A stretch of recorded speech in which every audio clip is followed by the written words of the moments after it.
Hey everyone, in this video I just want to walk you through a website that I've also added under our required resources for Module 8, the last module of our first class in the Science Communication program. So yay, you're almost done with a fourth of the program.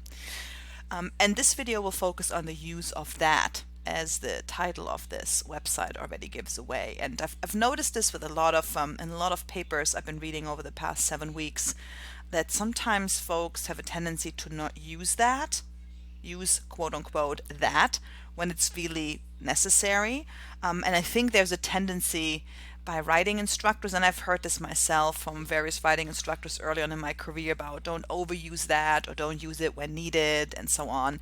And I think it's always a good idea to avoid overused words, right? In the first paragraph here on this site, if you're reading it while I'm talking right now, word that can sometimes be dropped to improve concision. That word that I don't really like so much, but to improve being more effective in your communication, to take out extraneous stuff that might distract the reader from really following your argument. So that can be too much use of that, or too much use of anything really, can also affect that.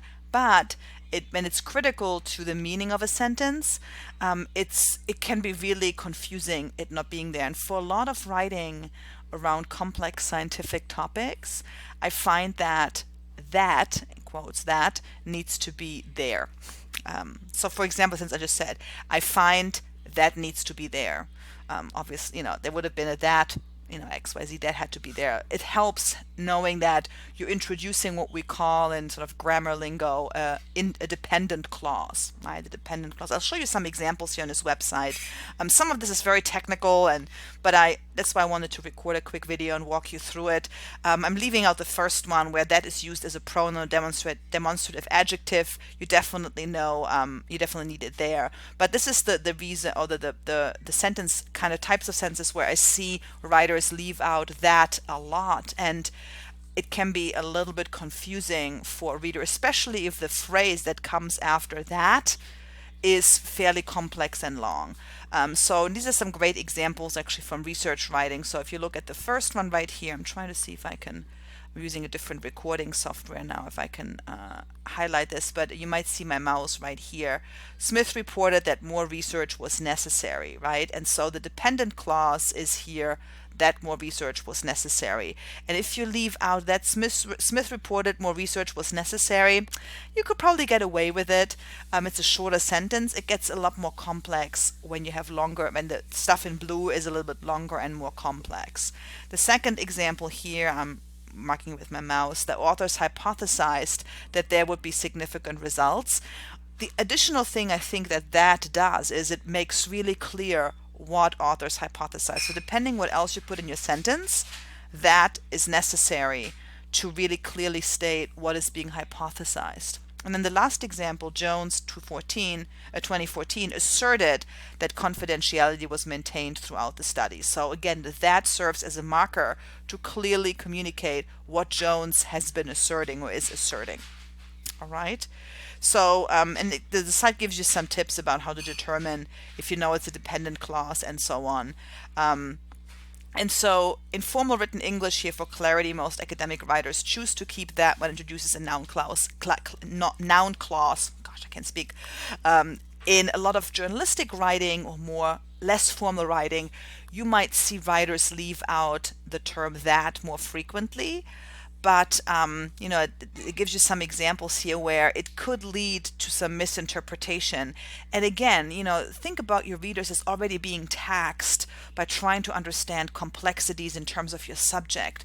We don't want to put additional burden on them to figure out the complexities of our syntax. And syntax is a jargon word for sentence structure, the way we arrange our text, right? So that's a little bit of jargon there for you. And there's some references if you want to take a look at that. And there's also the other example that this website gives is that in restrictive clauses and in reduced relative clauses. And this is where it gets very technical. So don't be like, oh my God, what's the reduced relative clause? Because honestly, I haven't heard that term in a long time since I looked at this, until I looked at this website. And it's not really that important. But what's interesting about the reduced relative clauses, those are the sentences where you probably can take out the that or any other relative pronoun. That is just one example, right, of a relative pronoun. You see a list right here: that, which, whose, whom, whose, and so on, what I've highlighted right here. So that is the one that often is the culprit. So again, there's some examples here. The results I obtained may invoke positive social change, right, where basically the phrase that would introduce is just a small piece of the sentence, and the larger sentence really is like the results may invoke positive social change, could stand by itself. That's why it's, reduced relative clause, strange name. So those are instances where taking out that is more appropriate than when you have a verb, which are, if you go back here to those examples under the conjunction and noun clauses, talk about jargon here, like reported here, I'm highlighting it myself, hypothesized, asserted, a lot of the terms that we use when we describe results, especially by other authors in our writing.